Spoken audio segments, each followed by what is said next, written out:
Good morning বন্ধুগণ, কেমন আছো তোমরা? আশা করছি তোমরা সবাই ভালো আছো আর তোমাদের ভালোবাসায়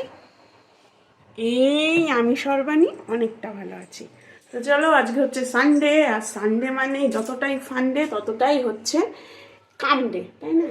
তো অফিস ঘর জয়েন করে নিলাম, বাসি কর্ম আগে সেরে নিয়ে তারপরে ছাড়িন্দা নাইটি আসিন্দা ক্যামেরার সামনে। বহুদিন ধরে একেবারে আমি ডুমুরের ফুল হয়ে গেছিলাম, হোয়াইট থেকে একেবারে টাটা সায়নারা জানিয়ে দিয়েছিলাম। কিছু তো কারণ আছে, সব কারণ সবসময় বলা যায় না, নাই বা বললাম। ঠিক আছে, তো চলো এই কর্মগুলো করে নিই, ঠিক আছে, তারপরে কথা বলছি। রবিবারটা সব থেকে আলাদা আর একটা কারণেও মনে হয়, সেটা কি বলতো, সকাল সকাল অফিস ঘরে অ্যাটেন্ডেন্স দিই না, মোটামুটি 8টা কিন্তু এখন বেজে গেছে। 8টার সময় বাসি বাসন আমি মাজছি, বুঝতে পারছো? সূর্যি মামা প্রায় উপরে, এর জন্য দিনটা একেবারেই অন্যরকম মনে হয়। এই দেরি করে রবিবারে উঠি, সারা সপ্তাহের ঘুম মনে হয় যে একটুখানি লেট করেই উঠি আর ব্যাস, আমার সব কাজে একেবারে দেরি হয়ে যায়, একেবারে রঙে ভঙ্গ যাকে বলে। যাই হোক, কথা বলতে বলতে ঝপাং ঝপাং মাজা হয়ে গেল, লাস্টে থাকলো এই কালো কড়াই। তোরা যে যাই বলিস ভাই, আমার এই কালো কড়াইটাই চাই। সত্যি এতে আমার রান্না করেও খুব মজা।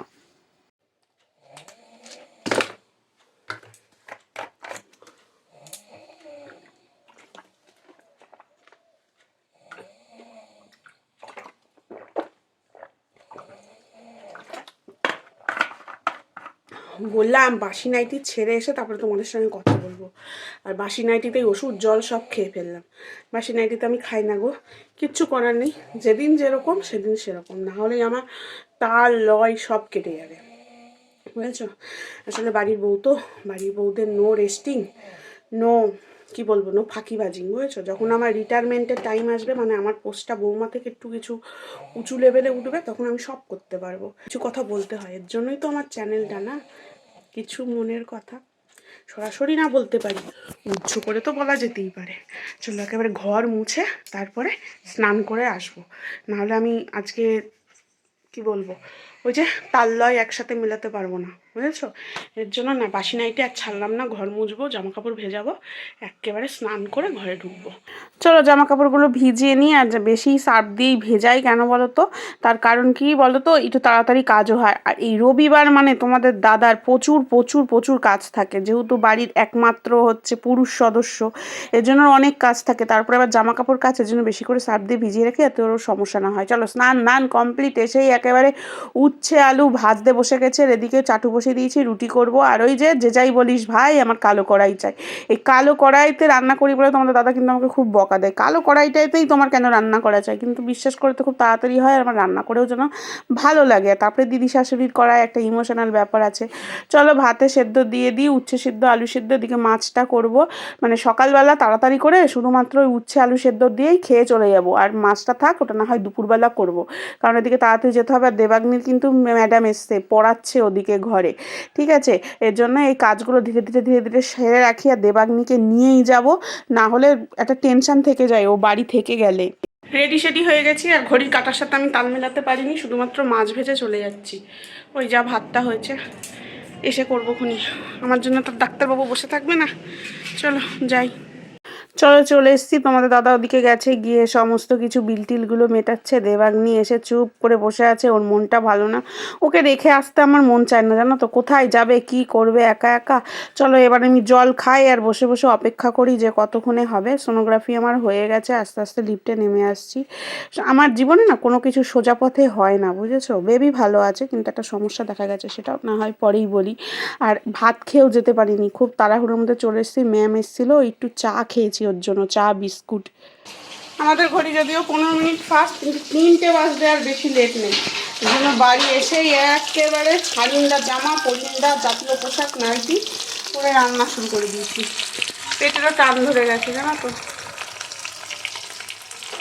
খাবার দাবার হজম হয়ে গেছে। এখন কটা বাজে জানো? এখন বাজে হচ্ছে প্রায় 6:45। খেয়ে দে আর বাত্তান ঘষিং মাজিং করার অবস্থাতে আর ছিলাম না, ব্যাস একটু ল্যাদ খেতে শুয়ে পড়েছিলাম। ঘুম থেকে উঠে দেবাগ্নি বললো এখন পড়বো না, একটু পরে পড়বো, তো ওকে ঘরে খেতে দিয়ে এসছি। সন্ধ্যাবেলায় হালকা ফুলকা বলছে আজকে চা খাবো, চায়ের প্রতি মেয়ের মন গেছে। তো যাই হোক, চাই করে দিয়েছেন, আমি দিকে বাসনগুলো মেজে নিলাম, নিয়ে এসে এবার পড়াতে বসে পড়েছি। আর আমার ঘরের অবস্থা দেখেছো, এত সর্বজনীন ভাগ, আর কি আর বলবো। যাই হোক, পরিয়ে টরিয়ে নিয়ে এখন দেখো অনেকটাই রাত্রির হয়ে গেছে, বেশি লেট আজকে আর করবো না, শরীরের উপরে ধকল গেছে, তাড়াতাড়ি করে একেবারে খাইয়ে দাইয়ে শুয়ে পড়বো। আজকের মতন দিনটা এখানেই শেষ, একটা দিনও শেষ হয়ে গেল জীবন থেকে। যাই হোক, রাতে করলাম ডালিয়া মায়ের জন্য, এটা দেবাগ্নিরও খাওয়া হয়ে গেছে আর আমারও খাওয়া হয়ে গেছে। ফ্যানটা একটু চালিয়েই কথা বলছি, একটুখানি হয়তো তোমাদের অসুবিধা হচ্ছে, কিন্তু কিছু করার নেই। বাইরে ঝাঁকানাকা করে একদম বলিউড চলছে, কপিরাইট পড়ে যাবে এমনিতেই। মানে ছোট সংসার, ধার দেনা অভাব অনাটনের সংসার, তারপরে যদি কপিরাইট পড়ে যায় তো ব্যাস হয়েই গেল।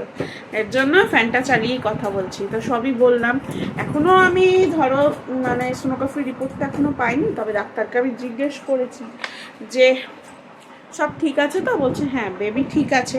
আর আমার এই বাঁ সাইডে পেটে যে ব্যথা হয় এইটার কারণ বললো যে এখন তো বোঝা যাচ্ছে না, পরে সোনোগ্রাফি করবে, কিন্তু আমার ইন্টারনাল ব্লিডিং হয়েছে, ঠিক আছে, বেবির গায়ে নেই, ব্লিডিংটা পাশে রয়েছে, খুবই ছোট সামান্য।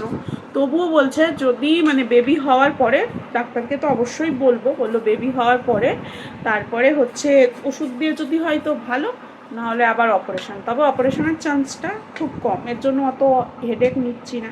কিন্তু তবুও এখন ছোট্ট রয়েছে তো, একটা রক্তের দলা, পরে যদি আবার ওটা থেকে কিছু হয়। একদিকে ঠাকুর বাঁচিয়েছে যে আমার বেবিটা ভালো আছে, ঠিক আছে, সুস্থ আছে। ছেলে মেয়ে আমার কাছে কোনো ম্যাটার করে না, আমার প্রথম মেয়ে, তাই কি আমার ছেলে মেয়ে কোনো ম্যাটার করে না, যেন সুস্থ স্বাভাবিক বাচ্চা আমার কোল আলো করে আসে, এটুকুই চাই। কিন্তু আমার কপাল দেখেছো, সব কিছু মানে আমার ভাগ্যটা এমনই না, সব কিছু সোজাভাবে হয় না, ঠিকঠাকভাবে হয় না, ঠিক একটা ব্যাগটা থাকতে হবে। তবু ওই যে একটুখানি রক্তের মানে দানা টাইপের ভেতরে রয়েছে, ওটা নিয়ে একটু টেনশান হচ্ছে ভেতরে। আর আমার এমনিতেই টেনশান করা একটা রোগ আছে। তো চলো ভিডিওটা আর বাড়াবো না, অলরেডি 10টা বাজে, খাওয়া দাওয়া হয়ে গেছে, রান্নাবান্নাও হয়ে গেছে। দেবাগ্নির বাবা খাইনি, আমি আগেই খেয়ে নিচ্ছি, কারণ আমাকে বলছে 9টা 9:30টার মধ্যে খেয়ে নিতে, আর না নিলেই যদি লেট হয় না তাহলে আমার বমি হয়, ঘুম হয় না রাতের। এমনিতেই ঘুম আমার কোথায় মানে জানলা দিয়ে ভেন্টিলেটার দিয়ে উড়ে চলে গেছে, রাতে দুপুরে না আসলে সেভাবে ঘুম হয় না। কিন্তু আজকে দুপুরে সুপার ফাইন ঘুম হয়েছে, একটু ক্লান্ত হয়ে গেছিলাম তো, মানে যাওয়া আসা, আবার ধরো সমস্ত কিছু কাজ তো করেই গেছি বাড়ি থেকে, এর জন্য ঘুমটা হয়েছে। এবার দেখি রাতে কী হয়। তো চলো সবাই পেট ভরে ঘুমো, আমিও ঘুমো, আর খুব ভালো থেকো। আর তোমরা আমাকে সবাই আশীর্বাদ করো, ছোটরা একটুখানি প্রে করো যেন সব কিছু ঠিকঠাক সুস্থভাবে মেটে, ঠিক আছে? চলো টাটা।